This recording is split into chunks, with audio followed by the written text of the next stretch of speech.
Hervé Villard est un chanteur pop français. L'artiste, connu pour son éternelle élégance et pour avoir marqué les années 60 avec son inoubliable Caprice est fini, a été hospitalisé en urgence. La nouvelle est tombée brutalement, comme un éclair en plein ciel serein, plongeant ses admirateurs dans une inquiétude mêlée de stupeur et de douleur. Un diagnostic implacable a été posé, une maladie implacable, sournoise, une de celles qui frappent sans prévenir et qui bouleverse une vie entière. Les premiers communiqués venus de l'hôpital étaient laconiques, laissant planer une angoisse sourde. On parlait d'une admission en urgence, d'un état jugé sérieux, de traitements immédiats. Et puis, au fil des heures, les mots se sont précisés, une maladie grave, un combat difficile, des soins intensifs. La famille de l'artiste, réunie autour de lui, a exprimé avec dignité et pudeur son immense tristesse, partageant à demi-mot la gravité de la situation. Dans les couloirs blancs et froids de l'hôpital, on pouvait presque entendre l'écho des refrains qu'il a chantés, ces refrains qui résonnent encore dans la mémoire collective et qui se mêlent désormais au battement haletant des machines médicales qui veillent sur sa vie. Pour ses proches, le choc a été d'une violence inouïe. Hervé Villard, c'était l'incarnation de la vitalité, un homme dont la carrière semblait s'étendre comme une ligne lumineuse au-dessus du temps. À chaque concert, il savait d'insuffler une chaleur particulière, ce mélange d'énergie et de tendresse qui captivait son public. Le voir aujourd'hui diminuer, couché sur un lit d'hôpital, entouré d'appareils et de médecins, c'est une image insoutenable. Ses admirateurs, dispersés aux quatre coins de la France et au-delà, se sentent orphelins d'un souffle, d'une voix, d'une présence qui a accompagné leur vie. Les témoignages affluent. Certains rappellent l'homme généreux qu'il était, d'autres évoquent des rencontres furtives qui les ont marqués à jamais. Hervé, c'est plus qu'un chanteur, c'est une part de nous-mêmes, confie une fan bouleversée devant les caméras. Les réseaux sociaux se sont transformés en un livre d'or vivant, rempli de mots d'amour, d'espoir et d'encouragement.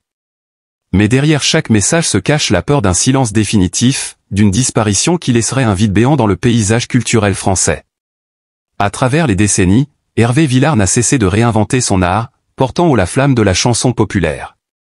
Ses mélodies, souvent empreintes de mélancolie, ont traversé les époques, franchissant les générations. Il n'était pas seulement un chanteur, mais aussi un poète du quotidien, un conteur qui savait mettre en musique les douleurs et les joies de l'existence. Sa voix, légèrement voilée, porteuse d'émotions brutes, a bercé des millions de cœurs. Et aujourd'hui, cette voix est menacée par une réalité médicale brutale, un combat que même les plus grands artistes ne peuvent éviter. Dans la chambre où il repose, chaque minute semble suspendue. On dit qu'il a encore le courage de sourire à ses proches, malgré la douleur et l'angoisse. Ce sourire, fragile mais sincère, est peut-être la plus belle preuve de son humanité et de sa force. Il n'a jamais cessé d'aimer la vie, même dans ses épreuves les plus sombres. Il avait déjà connu des moments de désespoir dans son enfance marqués par l'abandon et les blessures, mais il avait toujours su renaître, se réinventer, se reconstruire. Aujourd'hui encore, face à la maladie, il incarne cette résilience, cette grandeur qui force le respect. Les médecins parlent d'une lutte acharnée. Les soins intensifs se succèdent, les protocoles se multiplient, mais personne n'ose vraiment se prononcer sur l'issue. Les mots « incertitude » et « gravité » résonnent comme des sentences froides, mais autour de lui, une chaleur humaine inonde la pièce. Sa famille serre ses mains, ses amis lui murmurent des mots d'encouragement, et dans le silence des couloirs, des fans anonymes viennent déposer des fleurs, des lettres, comme autant de témoignages de fidélité. On dirait que toute une nation respire au rythme de son souffle, suspendue à la moindre annonce, accrochée à la moindre étincelle d'espoir. La presse, elle aussi, s'est emparée de cette nouvelle. Les journaux titrent en lettres noires « Hervé Villard hospitalisé en urgence », l'icône de la chanson française dans un état critique. Les chaînes de télévision consacrent des reportages, retraçant sa carrière, diffusant ses plus grands succès. Partout, son visage apparaît, partout, son nom résonne. On redécouvre, parfois avec émotion, les archives de ses débuts, ses passages télévisés, ses interviews pleines de sincérité. On mesure alors l'immensité de son héritage culturel, et la peur de le perdre rend cet héritage encore plus précieux. Et pourtant, dans cette atmosphère lourde, une énergie circule, presque palpable. C'est l'énergie de la fidélité, celle de millions de fans qui refusent de voir s'éteindre l'une des dernières grandes voix d'une époque révolue. Les rues bruissent de son nom, les ondes radio rediffusent ses chansons, les messages affluent comme une marée qui ne cesse de croître. Jamais Hervé Villard n'aura été aussi présent dans l'esprit de ses admirateurs que maintenant, à l'heure où sa fragilité humaine se révèle au grand jour. Hervé Villard n'est pas un artiste comme les autres.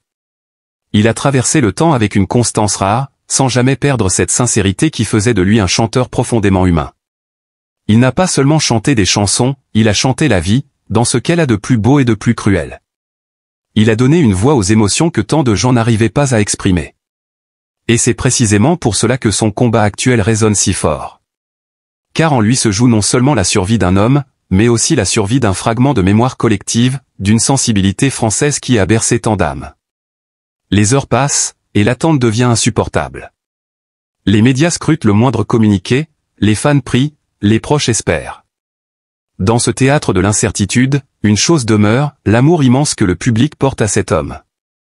Quoi qu'il arrive, Hervé Villard est déjà immortel par ses chansons, mais l'idée qu'il puisse être arraché si brutalement à la scène, à la vie, à son public, suscite une angoisse qui serre la gorge. Dans l'hôpital où il se trouve, chaque pas résonne comme une prière. Les couloirs sont parcourus par un silence épais, seulement brisé par les bruits réguliers des machines et les conversations feutrées des médecins. Les infirmières, habituées pourtant à tant de souffrances, semblent plus graves qu'à l'accoutumée, conscientes qu'elles veillent sur un homme dont la voix a marqué des générations entières. Elles l'approchent avec une délicatesse infinie, comme si chaque geste avait une résonance au-delà de la simple médecine, comme si soigner Hervé Villard, c'était aussi soigner une part de l'âme française. À l'extérieur de l'établissement, les fans se rassemblent. Certains tiennent des pancartes, d'autres déposent des bouquets de fleurs, des bougies, ou simplement des lettres griffonnées à la hâte. Le parvis de l'hôpital s'est transformé en un hôtel improvisé, un lieu de recueillement où l'on chante à voix basse ses refrains les plus célèbres. L'air est chargé d'émotions, les visages sont marqués par la fatigue, les larmes, mais aussi par une forme de détermination. Personne ne veut croire que cette histoire puisse s'arrêter ainsi.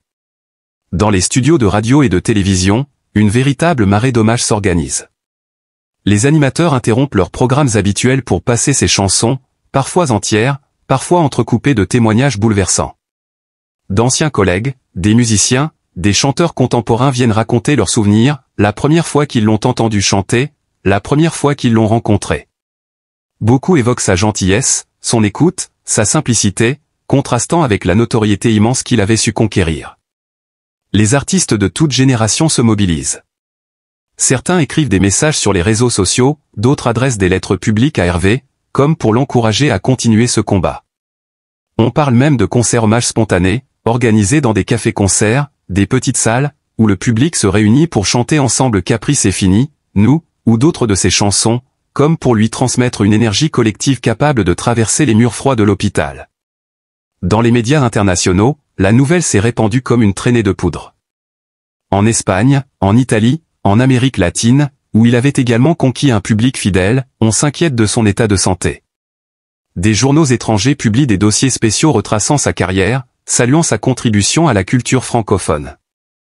On mesure alors combien Hervé Villard dépassait les frontières, il n'était pas seulement un chanteur français, mais une figure universelle de la chanson populaire. À mesure que les heures s'écoulent, l'angoisse grandit. Les bulletins médicaux se font rares, chaque mot est analysé, décortiqué, commenté. Le terme « pronostic réservé » sème le doute, déclenche des vagues d'inquiétude. Pourtant, au milieu de cette tempête, une chose frappe, la force de l'attachement. Jamais Hervé Villard n'aura semblé aussi proche de son public. Les générations se mélangent, les jeunes découvrent ses chansons grâce au partage massif sur Internet, les anciens revivent avec intensité les souvenirs liés à sa musique. À l'intérieur de la chambre, les heures sont longues. Les proches racontent qu'ils ferment parfois les yeux, non pas pour céder au découragement, mais pour écouter intérieurement, comme s'ils se replongeaient dans les refrains qui l'ont porté toute sa vie. Son regard, lorsqu'il s'ouvre, garde cette lueur particulière, ce mélange de fragilité et de force tranquille. On raconte qu'il murmure parfois quelques paroles de chansons, comme pour rappeler qu'il est avant tout un artiste, que sa voix, même brisée, ne se taira jamais vraiment. Dans les rédactions parisiennes, certains journalistes travaillent déjà sur de vastes rétrospectives. Ils ressortent les photos en noir et blanc de ses débuts, les images granuleuses de ses premières télévisions. D'autres relisent ses interviews les plus marquantes, celles où il parlait de son enfance douloureuse, de son rapport à la solitude, de sa quête permanente d'amour et de reconnaissance. À travers ces archives, on redécouvre un homme complexe, sensible, qui a su transformer ses blessures en chansons lumineuses. Le pays tout entier semble suspendu. Les radios, les télévisions, les réseaux sociaux, les conversations dans les cafés, tout tourne autour de cette question, comment va-t-il? Ce simple prénom, Hervé, suffit à faire comprendre de qui l'on parle. On n'a pas besoin de préciser. L'angoisse collective est palpable, comme si chacun redoutait d'apprendre à tout instant la nouvelle qu'il redoute le plus. Pourtant, une forme d'espérance persiste, une espérance qui tient autant à la force de l'homme qu'à l'énergie déployée par ceux qui l'aiment. Les nouvelles tombées du service médical ont résonné comme un tonnerre dans le silence inquiet des proches, un diagnostic terrible, inattendu, presque irréel. Le mal dont souffre Hervé n'est pas une simple épreuve passagère, mais une de ces maladies que l'on qualifie de « quasi fatale », un monstre invisible qui dévore la santé, la sérénité et l'espérance. Face à une telle annonce, les visages s'assombrissent, les cœurs s'alourdissent et la vie quotidienne perd tout son éclat. L'ombre de la fragilité humaine plane sur chaque instant, transformant les gestes les plus banals en épreuves, et chaque respiration devient un combat silencieux.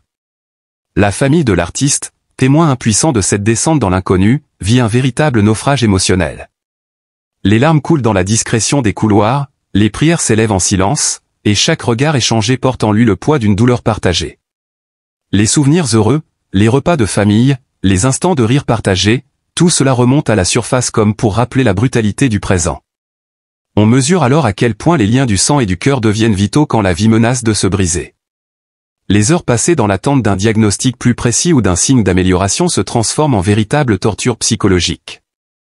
Le tic-tac des horloges dans les salles d'attente semble marteler l'angoisse, rappelant sans cesse la précarité de l'instant.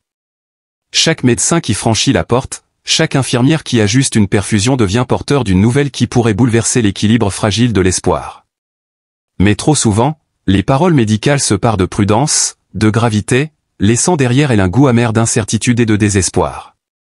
Pour Hervé Villard, cet artiste habitué aux lumières, aux applaudissements et aux émotions du public, la solitude de la chambre d'hôpital résonne comme un contraste insupportable. Les murs blancs, l'odeur du désinfectant, les machines qui bipent régulièrement rappellent sans cesse l'état de dépendance et de vulnérabilité. Lui qui avait offert des chansons empreintes de passion, de liberté et de vie, se retrouve réduit à l'attente, prisonnier de son propre corps. Ce constat est une blessure supplémentaire, car il ne s'agit pas seulement de souffrir dans la chair, mais aussi dans l'âme, de voir sa vitalité transformée en fragilité. Ses proches, eux, aussi entre force et effondrement. Certains essaient de rester debout, d'afficher un courage factice pour ne pas alourdir davantage l'atmosphère. D'autres cèdent aux larmes, incapables de retenir ce torrent d'émotions. La tristesse familiale devient alors une chorale silencieuse, un cri muet partagé dans la douleur. On perçoit dans chaque regard l'inquiétude d'un avenir incertain, dans chaque geste l'effort désespéré de retenir un peu de normalité. Les souvenirs d'enfance, les récits de carrière, les photographies jaunies reprennent vie dans les conversations murmurées au chevet de l'artiste. Mais même ces tentatives de se raccrocher à des moments lumineux finissent par se teinter de mélancolie. Car rien ne peut apaiser la blessure présente, voir l'un des siens luttant contre un mal qui semble plus fort que la médecine, plus cruel que le temps. Les familles, dans de tels instants, deviennent des témoins impuissants d'un drame intime qui dépasse toutes les forces humaines.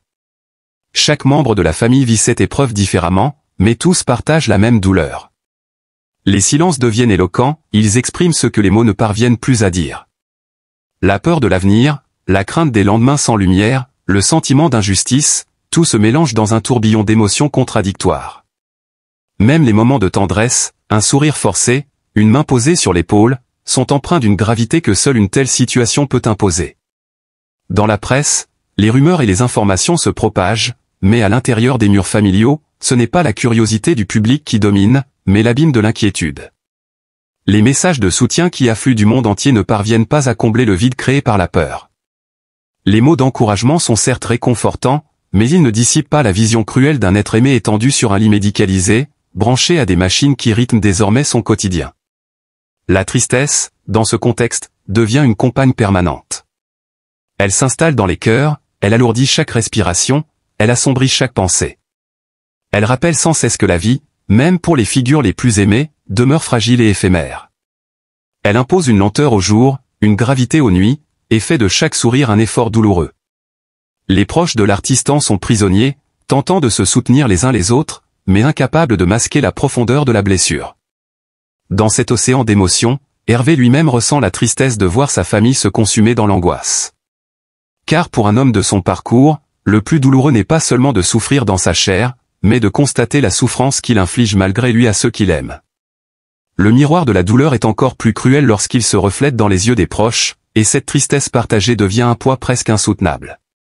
Dans les heures qui suivent, les couloirs de l'hôpital deviennent le théâtre muet d'un drame intime. Les pas hésitants des proches résonnent comme un écho douloureux, chaque déplacement semble être un voyage interminable vers l'inconnu.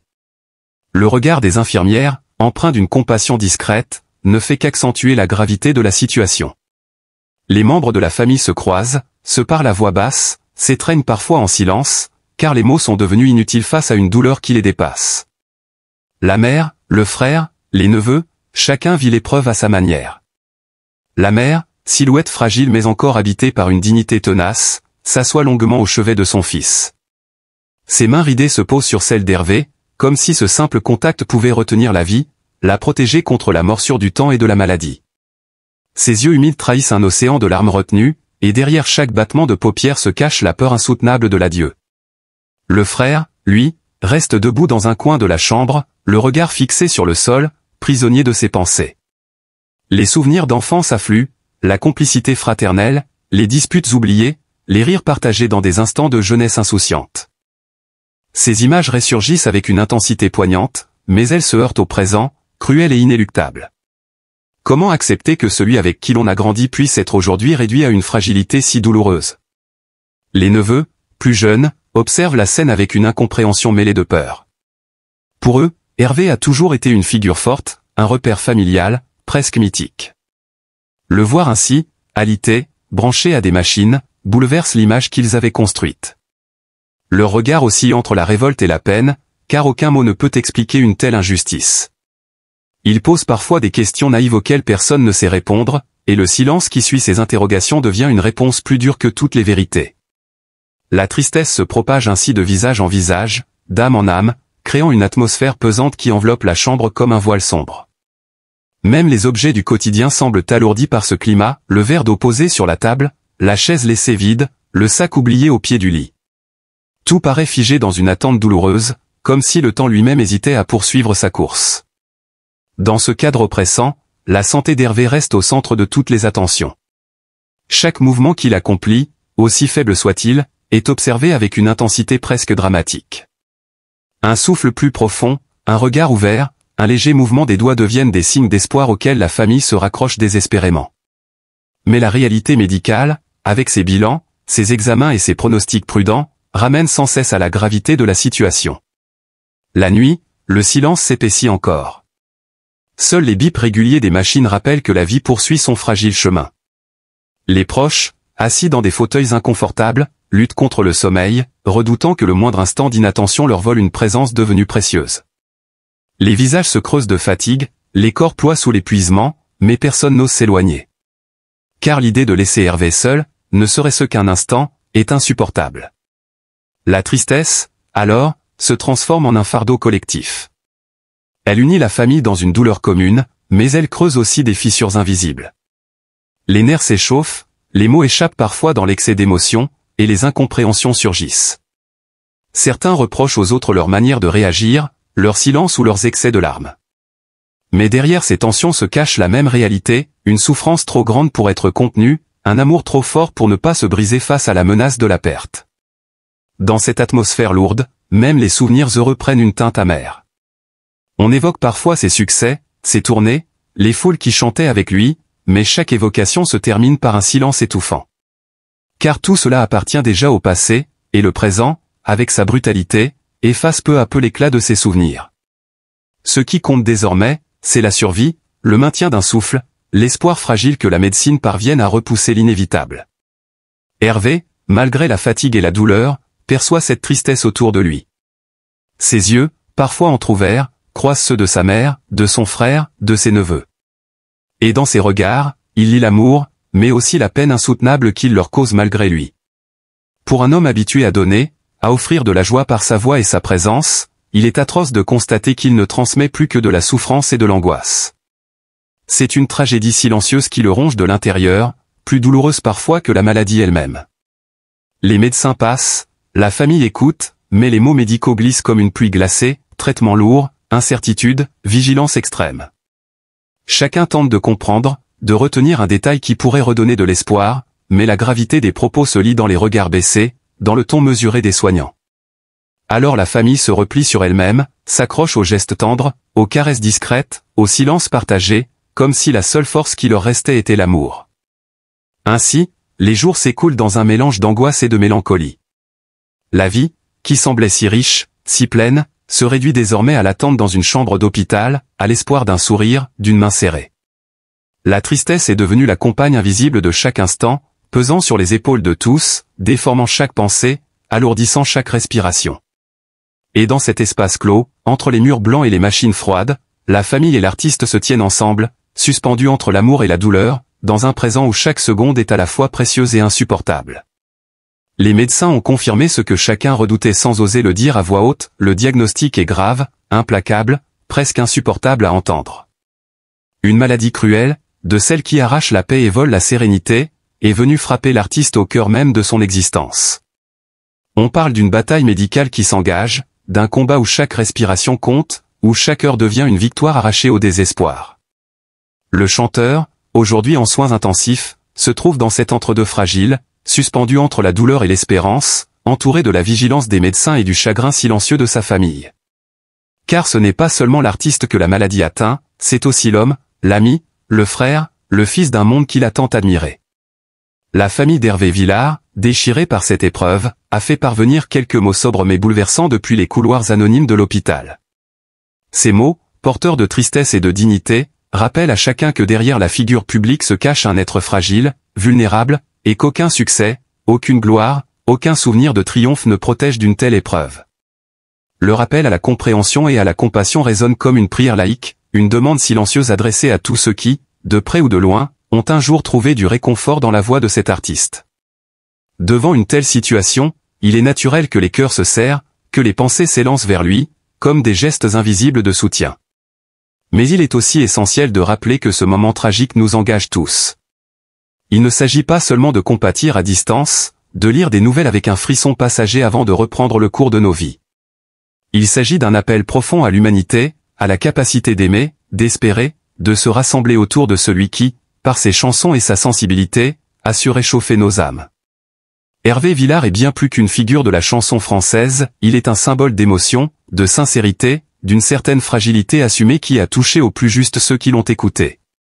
Aujourd'hui, il ne peut livrer ce combat seul. Son corps lutte, certes, mais ses forces morales dépendent aussi de cette énergie invisible que constituent les prières, les pensées, les mots bienveillants, les élans de solidarité qui se propagent à travers les frontières. L'amour partagé n'est pas une abstraction, c'est une force qui nourrit, qui apaise, qui accompagne les malades dans leur plus rude bataille. Il est temps que chacun d'entre nous, admirateur fidèle ou simple passant sensible à la fragilité humaine, se sente concerné. C'est le moment de transformer l'admiration en tendresse, le souvenir en présence, la nostalgie en solidarité. Chacun, à sa manière, peut envoyer un signe d'affection, une pensée, une prière, un mot déposé dans le silence, une chanson écoutée avec recueillement, un geste d'attention envers ceux qui l'entourent.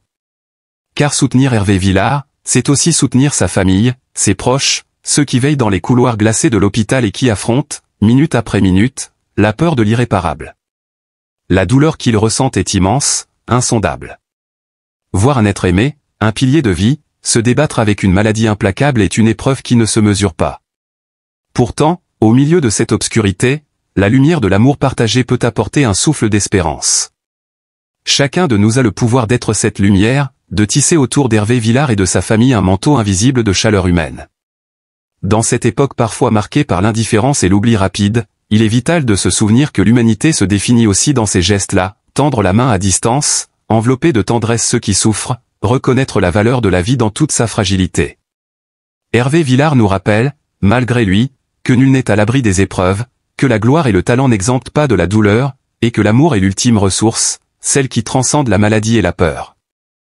La nouvelle a éclaté comme un tonnerre dans un ciel que l'on croyait paisible. Hervé Villard, le chanteur qui a marqué des générations avec sa voix inoubliable, a été admis d'urgence à l'hôpital. La brutalité de l'annonce a saisi les cœurs, laissant ses proches, ses admirateurs et le public dans une stupeur mêlée de douleur et d'inquiétude.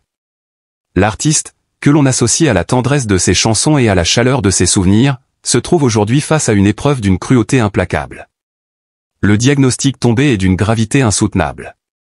Les médecins, malgré leurs efforts, n'ont pu dissimuler la vérité. Hervé Villard est atteint d'une maladie redoutable, l'une de ces affections qui bouleverse une existence et menace jusqu'à l'essence même de la vie. Chaque heure passée en soins intensifs est un combat, chaque respiration une victoire sur l'ombre du désespoir. Le chanteur, autrefois porté par la lumière des projecteurs, se bat désormais sous les néons froids de l'hôpital, entouré d'appareils et de regards vigilants. Sa famille, effondrée par le poids de la situation, a trouvé la force d'adresser quelques mots depuis le chevet de l'artiste. Dans un communiqué empreint de dignité et de tristesse, ils ont partagé leur douleur, rappelant à tous qu'au-delà de la célébrité, Hervé Villard est avant tout un homme, fragile et vulnérable, confronté à une maladie qui ne choisit ni ses victimes ni son moment. Ces mots résonnent comme une plaidoirie silencieuse, un appel à la compréhension, à la compassion et au soutien collectif. Et c'est ici que l'histoire prend un sens plus vaste. Car ce drame, s'il touche directement Hervé Villard et ses proches, nous interpelle tous. Que l'on soit admirateur de longue date ou simple spectateur sensible à la fragilité humaine, il nous appartient de répondre à cet appel. La solidarité, l'amour et la bienveillance ne sont pas de vains mots, ce sont des forces invisibles mais réelles, capables d'apporter réconfort, courage et espoir. Hervé Villard a consacré sa vie à donner aux autres, par ses chansons, il a semé des instants de bonheur, des fragments d'éternité dans le cœur de ceux qui l'écoutaient. Aujourd'hui, c'est à nous de lui rendre cette générosité. Chacun, à sa manière, peut participer à ce cercle de soutien. Une pensée, une prière, un mot écrit ou chuchoté, une chanson réécoutée avec recueillement, tout cela constitue des gestes d'amour, des preuves de solidarité qui transcendent la distance et s'adressent directement à son âme. Il est important également de se rassembler autour de sa famille. Car ce sont eux qui, dans l'ombre, portent le poids le plus lourd, veiller, craindre, espérer, supporter l'insoutenable.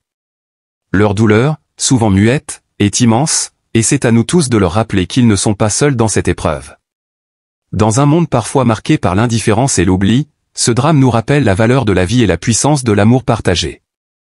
C'est une invitation à tendre la main, à nous unir dans la compassion, et à garder la flamme de l'espérance allumée pour Hervé Villard et les siens. Et pour prolonger ce mouvement d'unité et de solidarité, nous vous invitons à rejoindre et soutenir la chaîne Jemadé TV. Ce lieu d'échange et de partage se veut un espace où l'on peut se rassembler, s'informer, mais aussi s'entraider dans ces moments si douloureux. En vous abonnant à Jemadé TV, vous contribuez à maintenir vivante cette chaîne de solidarité, à porter la voix de ceux qui souffrent et à répandre un message d'amour et d'espérance. Alors, plus que jamais, unissons nos cœurs. Pensons à Hervé Villard, envoyons-lui notre affection, notre force, et entourons sa famille d'une chaleur humaine qui traverse les distances. Et n'oubliez pas, soutenez Jemadé TV, abonnez-vous, partagez, pour que la voix de la solidarité ne s'éteigne jamais.